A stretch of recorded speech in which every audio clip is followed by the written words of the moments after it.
Saludos estudiantes de grado décimo. Mi nombre es Sebastián Murillo, docente de química, y en el día de hoy desarrollaremos este video tutorial correspondiente a la guía integradora de aprendizaje número 4, donde estaremos hablando del contenido correspondiente a reacciones químicas y balanceo de ecuaciones químicas por medio de dos métodos, el método de tanteo y el método algebraico.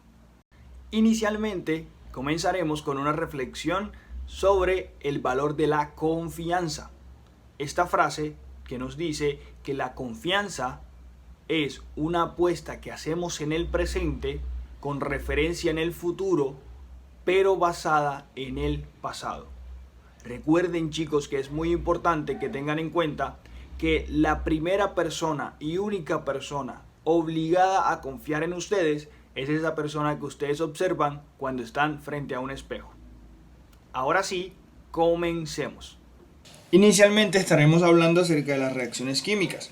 Una reacción química es un proceso en el cual una o más sustancias denominadas reactivos se transforman en otra u otras sustancias llamados productos. En las reacciones químicas se ponen a prueba conceptos como nomenclatura de los compuestos y la simbología de los elementos químicos. Las reacciones químicas se pueden dividir de tres maneras diferentes, según los procesos químicos ocurridos, según el sentido en que se lleva a cabo y según los cambios energéticos producidos en la reacción. Según los procesos químicos vamos a encontrar cuatro reacciones básicas: de síntesis, de desplazamiento, de descomposición y de doble desplazamiento. En el sentido en el que se llevan a cabo podemos encontrar reversibles e irreversibles, y según los cambios energéticos podemos encontrar reacciones endotérmicas y reacciones exotérmicas. Cabe destacar que en las reacciones químicas existe un reordenamiento o una reestructuración de los elementos químicos participantes y del número de átomos en cada uno de los compuestos resultantes o en los productos. Ahora bien, una ecuación química. La ecuación química es la representación gráfica con los símbolos y con los números de átomos de la reacción que se lleva a cabo. En una ecuación química podemos encontrar dos miembros que van a estar separados por una flecha que se lee, se obtiene o resulta en, debido a que los dos miembros van a estar estipulados en la parte izquierda los reactivos y en la parte derecha siempre los productos. Además de eso, si hay varios reactivos o varios productos, van a estar separados por un signo de más, dando a entender que reaccionan entre sí, y para los reactivos y para los productos, dando a entender que hay más de un producto en dicha reacción. Importante saber que los coeficientes estequiométricos, que son los números enteros que acompañan a los compuestos, simbolizan el número de moles que están participando de cada uno de los compuestos intervinientes.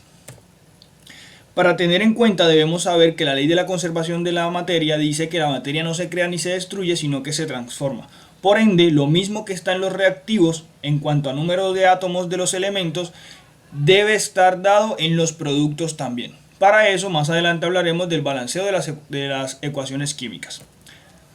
Veamos la reacción de síntesis. En esta reacción se observa una estructuración que nos dice que a partir de dos sustancias podemos encontrar un solo producto, o a partir de dos reactivos vamos a tener un producto, como se observa en estas ecuaciones de ejemplo. Vamos a ver dos reactivos siempre que se van a reordenar o se van a combinar para dar lugar a un solo producto. Estas son las reacciones más sencillas o más básicas que existen y se conocen como reacción de combinación o de síntesis. Por otro lado tenemos la reacción de descomposición. Esta reacción de descomposición es lo contrario a la reacción de síntesis, puesto que a partir de un solo compuesto estructurado y en el que intervienen dos o más elementos, se va a dividir o se va a descomponer en unidades más sencillas o en compuestos más sencillos, como lo observamos en estos ejemplos de acá. Miren, un solo reactivo va a dar lugar a dos productos. Ahora, estas reacciones cabe destacar que se dan en presencia de calor. El símbolo de que hay presencia de calor en la reacción lo da la figura del triángulo encima de la flecha de la reacción. Por otra parte tenemos la reacción de desplazamiento. Estas reacciones son aquellas en las que un elemento desaloja a otro compuesto, ¿cierto?, de una determinada sustancia, es decir, va a pasar a ocupar su lugar cuando cambia de reactivos a productos. En este caso podemos observar que el magnesio pasa a reemplazar al cobre cuando la reacción tiene lugar o cuando pasamos de tener reactivos a productos. Fíjense que el que acompañaba al ion sulfato era el cobre y al momento de tener los productos, quien acompaña al ion sulfato va a ser el magnesio. De esa forma entonces identificamos una reacción de desplazamiento. De estas reacciones también podemos encontrar reacciones de doble desplazamiento. Es decir, sucede lo mismo que en la anterior, pero dos veces. Quiere decir que dos elementos van a ser suplantados o van a ser reemplazados por dos elementos de otro compuesto. Miremos acá el ejemplo. Miren que el sodio en este caso acompaña al ion hidroxilo, ¿cierto?, grupo funcional de los hidróxidos, y el cobre acompaña al cloro. Pero cuando pasamos de reactivos a productos, observamos que el sodio pasa a acompañar al cloro y el cobre acompaña entonces al ion hidroxilo, que es lo contrario a como estaban organizados en los reactivos. Es decir, hubo una doble reestructuración de los elementos al pasar de reactivos a productos. También tenemos la reacción redox. En esta reacción, a pesar de ser catalogada también dentro de las 4 reacciones anteriores, ocurre un proceso de reducción y de oxidación. Cuando hablamos de oxidación quiere decir que pierde electrones, y cuando hablamos de reducción quiere decir que uno de los elementos intervinientes gana electrones. En estas reacciones hay transferencia de electrones, por lo que siempre va a haber un elemento que se oxida y otro que se reduce. Reacciones de neutralización. Estas reacciones vistas antes cuando hablábamos de la función sal dan al lugar o se llevan a cabo cuando un ácido reacciona con una base y producen una sal y agua. Debido a que los ácidos y las bases se neutralizan entre sí y siempre van a dar como resultado átomos de agua o agua en general y una sustancia sólida como las sales. También tenemos la clasificación de las reacciones según el sentido en el que se llevan a cabo. En este lugar podemos encontrar reversibles e irreversibles.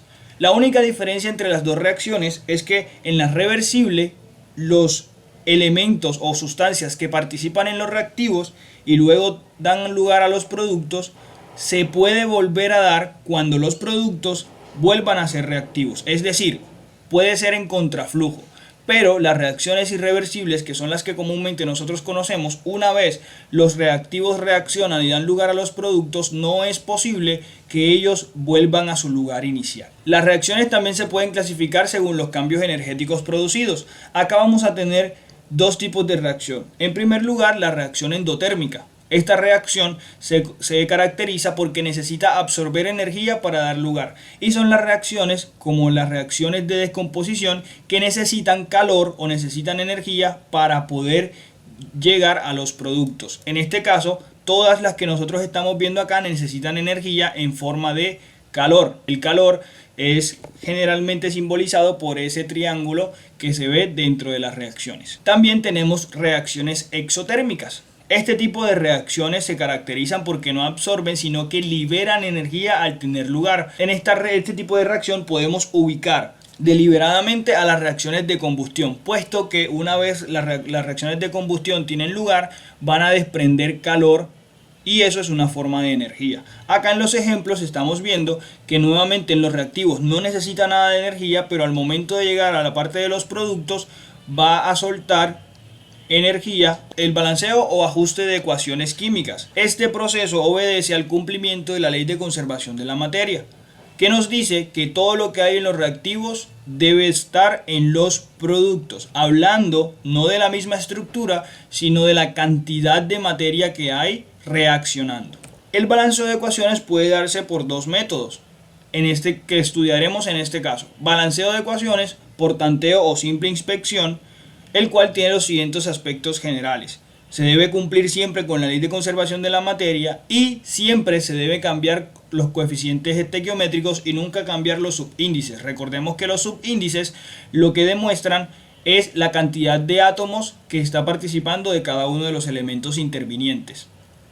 Ahora, pasos para solucionar o para balancear una ecuación por el método del tanteo o simple inspección. Primero, debemos escribir o plantear una reacción química en forma de ecuación. Segundo, debemos verificar el número de átomos que participan de cada elemento, tanto en reactivos como en productos. Y tercero, debemos colocar los coeficientes estequiométricos delante de los reactivos y o productos que sean necesarios para ajustar la ecuación. Por acá tenemos un ejemplo. Pero antes, como consejo, se dice que debemos ajustar primero los metales, luego los no metales y por último elementos como hidrógeno y oxígeno presentes en la reacción. Por acá observamos la reacción sin balancear y debemos establecer el conteo de cada uno de los átomos participantes en reactivos, como lo es en esta zona de acá, y en productos, que son estos. Si observamos el conteo, nos damos cuenta de que no son iguales la cantidad de átomos de los elementos en los reactivos que en los productos. Por ende, en este caso no se está cumpliendo la ley de conservación de la materia. Y es ahí donde entra nuestro trabajo para poder balancear o ajustar esta ecuación. ¿Cómo lo hacemos? Cambiando los coeficientes estequiométricos de los compuestos para que puedan obedecer a la misma cantidad de átomos tanto en los reactivos como en los productos. Cabe resaltar que al colocar un coeficiente estequiométrico, este va a afectar al número de átomos porque se va a multiplicar por el número de átomos de cada uno de los elementos que participa en el compuesto al que le cambiemos este coeficiente estequiométrico. Para balancear la ecuación, nosotros observamos estos coeficientes que están colocados en la reacción y luego de colocar todos los coeficientes que consideremos necesarios, hacemos nuevamente el conteo de átomos de cada uno de los elementos para rectificar que sean los mismos. Y eso nos quiere decir que la ecuación está totalmente balanceada. Otro de los métodos de balanceo de ecuaciones es el método algebraico. Este método obedece a los siguientes pasos: escribir o plantear la ecuación química de la reacción, asignar un coeficiente o una letra para cada fórmula química de la ecuación, establecer ecuaciones para cada uno de los elementos participantes. Hay que resolver ese sistema de ecuaciones creado y luego, cuando se tenga el valor que obedece a cada una de las letras, se va a reemplazar en la ecuación química. Para dejar claro este método, siguiendo los pasos que anteriormente ya vimos, establezcamos entonces cómo sería la manera de solucionar un balanceo de una ecuación química por medio del método algebraico.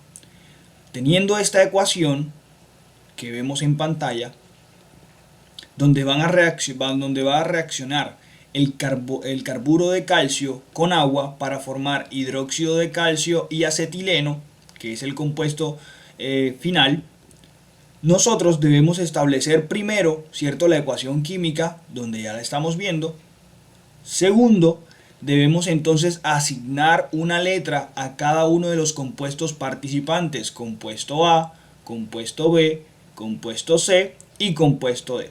Aquí podemos observar que ya cada uno de los compuestos y no elementos tiene una letra asignada.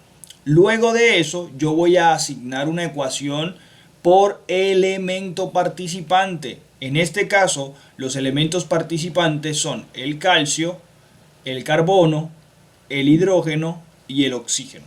Para cada uno de esos elementos va a haber una ecuación donde se va a relacionar el número de átomos que participa de cada uno de los elementos con la letra a la cual pertenece en ese momento. Tenemos calcio. El calcio aparece en el compuesto que tiene asignada la A y vuelve a aparecer en el compuesto que tiene asignada la C. Entonces relacionamos sus números de átomos. ¿Cuántos átomos aparecen en cada uno de esos compuestos? Pues en el A aparece uno solo y en el C también uno solo. Es decir, que tendríamos A es igual a C. Este igual hace referencia a nuestra flecha en la ecuación química donde se produce el paso de reactivos a productos. Para el carbono, Acá tenemos la ecuación 2 para el carbono. Existen 2 átomos en A y también 2 átomos en D. Por eso la ecuación entonces nos queda 2A es igual a 2D. Para el oxígeno va a estar presente en el compuesto B, donde le asignamos la letra B, y en el C. ¿Cuántos átomos hay? Ahora lo relacionamos. En el B hay un solo átomo y en el C existen 2 átomos. Por eso la ecuación entonces nos queda que B es igual a 2C. Y para el hidrógeno, que es nuestro último elemento participante, vamos a tener 2 átomos en el compuesto B, acá lo podemos relacionar, 2 átomos en el compuesto C y 2 átomos en el compuesto D. Por eso nos va a quedar la ecuación 2B es igual a 2C más 2D. Una vez establecidas las ecuaciones, para cada uno de los elementos participantes debemos resolver esas ecuaciones y obtener el valor para cada letra. Inicialmente debemos dar un valor arbitrario a una de esas incógnitas, a una de esas letras establecidas. Generalmente se le da un valor de 1. ¿A cuál? Pues a la que yo considere, por eso se llama valor arbitrario. Ahora, yo puse que C es igual a 1 y de ahí voy a ir sacando los resultados para las demás letras. Es decir, que si a C le doy un valor de 1, entonces debido a la ecuación 1, donde me dice que A es igual a C, entonces A va a ser igual a 1 también. Si tengo que A es igual a 1, puedo ir a la ecuación 2 y relaciono 2A es igual a 2D. Entonces me quedaría 2 por 1, porque A es igual a 1, va a ser igual a 2D. Despejando D de esta ecuación, me va a quedar 2 entre 2 es igual a D, y por ende D también sería igual a 1, que es el valor que tenemos acá debajo. Y finalmente, ya teniendo C, A y D, podemos resolver para B. En esta ecuación tenemos una relación de 2B es igual a 2C más 2D. C es igual a 1, ya lo tenemos. D es igual a 1, también lo tenemos. Reemplazamos en la ecuación y nos va a quedar que 2B es igual a 2 por 1 más 2 por 1. Eso me quedaría al final que 2B es igual a 2 más 2, por ende 2B va a ser igual a 4. Despejando B de esa ecuación que me queda, B va a ser igual a 4 entre 2. Y por último, entonces voy a tener que el valor de B es 2. Estos números que me dio para cada letra, yo los voy a representar o los voy a reemplazar en mi ecuación original, reemplazando a las letras que inicialmente yo coloqué para resolver este ejercicio. Es decir, al final me va a quedar 1 en C, 2 en B, sería esta posición, 1, esta quedaría igual, y quedarían entonces iguales las otras dos los otros dos compuestos, porque sus coeficientes serían 1. Y de esta manera ya presento mi ecuación totalmente balanceada. Hay que tener en cuenta algunos reglamentos para la presentación del trabajo de la guía número 4. Deben tener en cuenta la estructura de entrega del trabajo, que incluye introducción, objetivos, conclusión y referencias. Recuerde también subir a la plataforma Santillana el trabajo en las fechas establecidas. Debe subirlo en la actividad correspondiente, es decir, en la actividad que tenga como nombre AA número 4. Y recuerde que se evaluará respecto a la rúbrica de evaluación que aparece en la guía número 4 que ustedes recibirán. Muchos éxitos en su labor.